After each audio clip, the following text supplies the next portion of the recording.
初心者向け最短ロードマップということで、最低限やってほしいイベントと、俺がこれは育てた方がいいと思う車を厳選してお伝えしていこうと思います。最低限やってほしいイベントは全部で8つあります。1つ目がキャリア、2つ目がクレジットラン、3つ目が週1で来るクラス D から S のイベント、4つ目がデイリーカールート、5つ目がビースト X のカーハント、6つ目がスターウェイ、7つ目がレジェンドスター、8つ目がオーバークロックショーケースのやつです。最低限育ててほしい車は全部で14台あって、D クラスはライアボー、DS、エリーゼ、シェルビー、グリフィスの5台で、C クラスはエボーラ、ビース X、NSX、フサリアの4台、B クラスは 481GTB、グラスポーラカンの3台、A クラスは GTR ニスモの1台で、S クラスはライカンハイパースポートの1台の計上4台です。まだ始めたばっかの初心者の方やね、これからユナイトをやってみたいという方はもちろん、そこそこやってるけど正直どう進めたらよくわからないという方はね、この動画を見ることで無駄に遠回りすることなく最短ルートでゲームを進めていきますので、ぜひ最後までご覧ください。このチャンネルでは今回の皆様のお役に立つ情報とか皆様のリクエストにお答えする動画を投稿していきますので、見逃したくないよって方はぜひチャンネル登録お願いします。ペに入る前にリクラブメンバー募集のお知らせです。今までクラブに入りたいとかコメントいただいた方にはね、一通りご連絡したんですけど、返事をもらえなかった方やすぐには入れない方なんかもいて、あと3人は確実に入れますので、もし加入希望の方が見えましたらこの動画のコメント欄でご連絡ください。20になった場合は先着順となりますので、あらかじめご了承ください。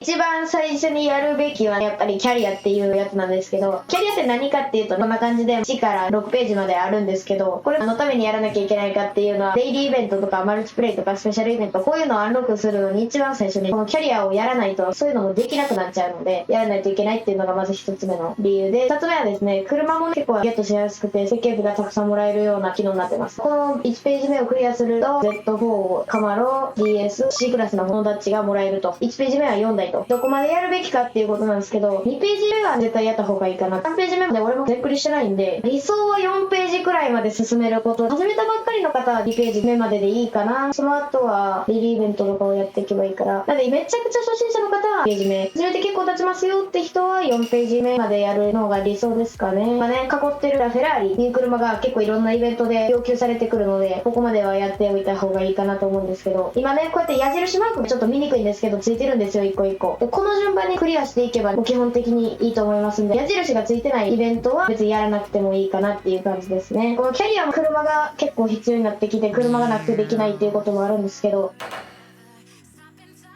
じゃあそういうのをどうやってクリアするかっていうと、こちらのデイリーイベントです。デイリーイベントの中でも一番やってほしいイベントがクレジットランだったかな、こちらのイベントになります。これ何かっていうと、とにかくクレジットがたくさんもらえるやつで、もう毎日来るまで絶対やっておいた方がいいかなと思って、今日のこれはなるべく12だったんですけど、今はどうなんかな、多分 12 かな、ちょっとよくわからないんですけども、一定のガレージレベルを超えると自動クリアっていう感じで、レースを走らなくてもこういう風にクレジットがもらえると。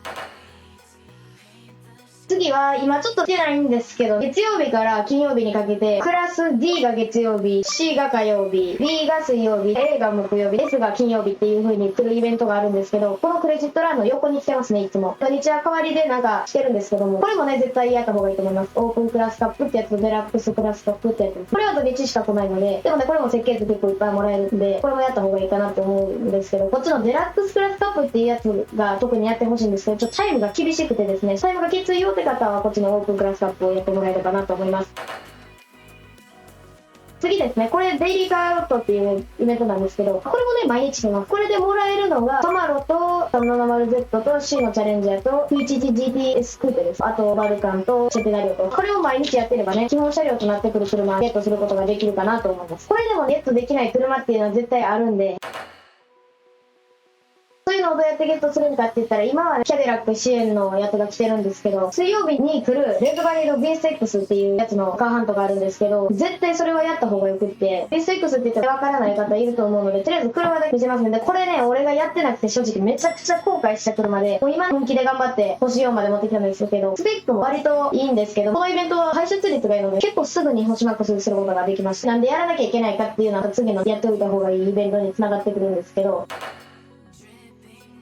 今表示されているスターウェイっていうこちらのスペシャルイベントになるんですけど、これなんかのね1台にレズマにビースト X が入ってるんです。やらなくてずっとこちらの裏缶のスターウェイができなくて困ってたっていう、でもなんかやる気がなくってちょっとずっとやってなかったんですけど、やっぱりやった方がいいので、本当にこれだけは初心者の皆さんにねやってほしい。スターウェイって何かっていうとね、まず裏缶で言うとアステリオンとフーライト 488DTB とビースト X と NSX とバルカンがいると。この6台の車が全部揃ったら星1の場合はステップ1、裏缶星1にできると。全部星2になったら星2にできるきる。星3やったら星3にできる。星4全部になったら星4できるという、めちゃくちゃ得なイベントになっておりますので、ね、これは絶対やった方がいいかなって思うんですけど、じゃあ BSX 以外の車はどうやってゲットするんやっていうことですよね。水色の車ですね、アステリオンっていう車は最初の方はデイリー目標をクリアすると1日5枚もらえるようになってたんですけど、今1枚かな、なんかわかんないんですけど、こちらですね、アステリオンが星マックスになると自動的にトークンがもらえるようになるんですけど、今一番上に出てる目標コンボっていう、これのですね、アステリオンになってて、アステリオンに関してはこれでゲットできると。風来はデイリーイベントのカーハントとか、あとはさっき言った月曜日に来るクラス D とかのやつでゲットできます。488TB も同じで、水曜日に来るクラス B のやつでできます。NSX もクラス C で、バルカンに関してはさっき言ったデイリーカーロットと木曜日に来るクラス A のやつでゲットできると。BSX 以外は基本的に頑張ってやっていれば自動的に揃ってくるような車になります。BSX に関してさっき言った BSX のカーハントでしか設計図がもらえないということになっているので、そのカーハントを頑張ってやらないといけないという風になります。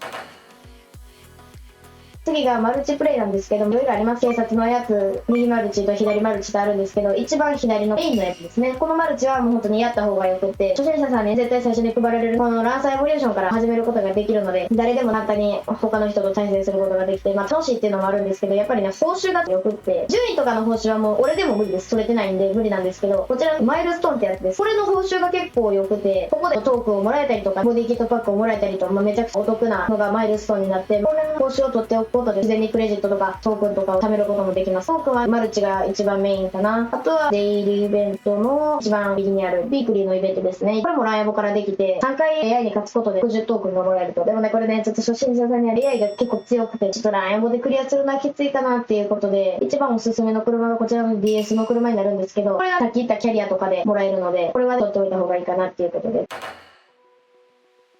次どうしてもちょっと車がなくて設計図が手に入らないっていう時は最終手段です。こちらのレジェンドスター、これね、ガレベ1の方からお金出せ設計図が買えるという風になりますので、クレジットランを頑張ってやれば設計図が買えると。なので欲しい車がここに出てきたら、あ、これ買おうっていう風になれると。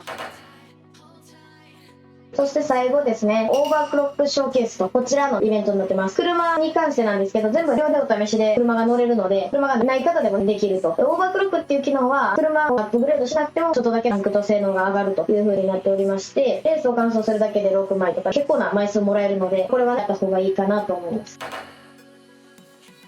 育てた方がいい車ということなんですけども、まず最初はですね、もう皆さんに配られるこちらのランサーエボリューションですね。なんで育てた方がいいかっていうと、車がない人でも絶対欲しい位置にはできてるので、育てておくことで他の車をゲットすることも可能なので、そんな言うて強くはないんですけど、育てておいて悪いことはないかなと思います。次、さっきもちらっと言ったんですけど、DS の E テンスでこちらもね、絶対育てた方がいいと言っても、これはただ単にめちゃくちゃ強いと。ハンドリングが81ともめちゃくちゃ強いんで、この車はね、絶対取っておいた方がいいです。この車の取り方なんですけど、あと、キャリア、あと、さっき言ったプラス D のイベントで手に入れることができるので、割とすぐね、星マックスになるかなと思います。次は、こちらのエリーゼかな。これもできれば育てておいてほしいんですけど、これも DS と同じようにもただ単に強いと。これはさっきの DS と同じですが、キャリアクラス D のイベント、ハントで手に入れることができます。次、シェルビーなんですけど、これか、こちらのエリーゼ、どっちに育てた方がいいかっていうのは自分が使いやすいなと思うので、どっちが育ててればいいかなと思います。シェルビーもクラス D のイベントで手に入れることができて、カーハントも来ると。で、スターでも手に入れることができるので、これね、俺、星マックスにするとちょっと時間がかかったので、早く強い車手に入れたいよって方はエリーゼの方がいいのかな。あと1個あります。こちらのグリリスですね。これ俺育ててなくて後悔したんですけど、最高速度が D クラスとは思えないぐらいの速度になってて、これも上級者の人も絶対育てておいた方がいいぞっていうことで、俺も今頑張って設計図ね、ツアーとかで買ってるんですけど、これはツアーとはピロティクルカーハントで手に入れることができるかな。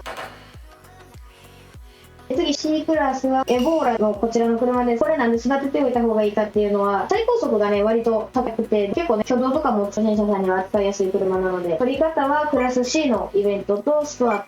カーハントは来なかったかなと、キャリアも多分手に入れるやつがします。次、さっきも言いましたもん、これです。もう絶対取っておいた方がいいです。アカンのスターウェイで必要になってくるので、取り方は水曜日に来る VSX のカーハントですね。専用のカーハントでしか手に入れれないので、まあそちらで設計図を手に入れる。これ排出率めちゃくちゃ良かったので、結構すぐに星マックスになるかなと。次は MSX スイッチ勢からしたら本当に神みたいな車でね、加速が84とめちゃくちゃ高いということで、この車は確定なのはストアとカーハンターも結構来た気がします。キャリアあったかな、あった気がします。次はクサリアです。プッシュの難易度が割と高い車なんですけど、最高速が高いということで絶対育てておいた方がいいかなと思います。する方法はカーハントとストアしかないです。ストアに出てくるのも結構遅めだったんで、初心者さんはカーハントだけかな。これね、俺も育ててなくって、やっぱあればよかったなって思って、頑張って育てた車になります。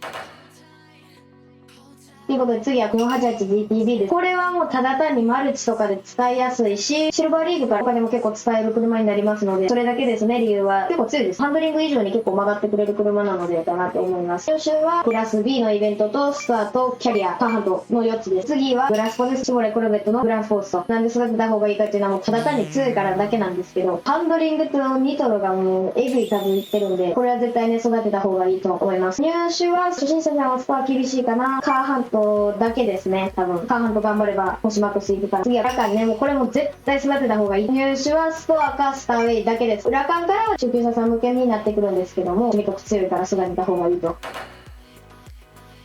次は GTR です。GTR は視聴者さんからめちゃくちゃ強いでっていうことで教えてもらったんですけど、ハンドリングで結構曲がってくれて加速もいいので、視聴者さんがね、ブガッティにも頑張れば勝てるぞっていうことで言ってたんですけど、さすがに俺は勝てないと思うんですけども、育てておいて悪いことはないっていうことだったので、皆さんの方は育ててください。入手方法はクラス A のイベントと、ストアと、キャリア、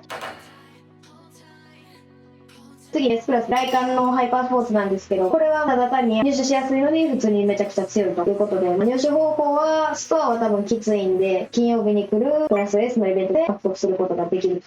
エンディング。今回は初心者向け最短ロードマップということで最低限やるべきイベントと、俺がこれだけは育てておいた方がいいと思う車についてお伝えしました。前回の練習してある12戦という動画でも散々お伝えしたことなんですけど、ミスト X のね、カーハンター俺がやらなかったことをマジでめっちゃ後悔してるので、賢い視聴者の皆さんは絶対にカーハンやってください。今回は初心者さんが最短ルートでゲームを進めるためにやってほしいイベントを厳選して紹介したんですが、少し余裕が出てきたら他にもやった方がいいイベントがあるので、よろしければ絶対やるべきイベント5選という動画も合わせてご覧ください。ということで次回からね、何週連続になるかはまだわかんないんですけど、俺と対戦してみたいという複数の視聴者様から要望で決まった新企画をお届けする予定なので、俺その動画に出るよって方はもちろんチャンネル登録がまだの方、見逃さないようにチャンネル登録とぜひしてお待ちください。それではバイバーイ。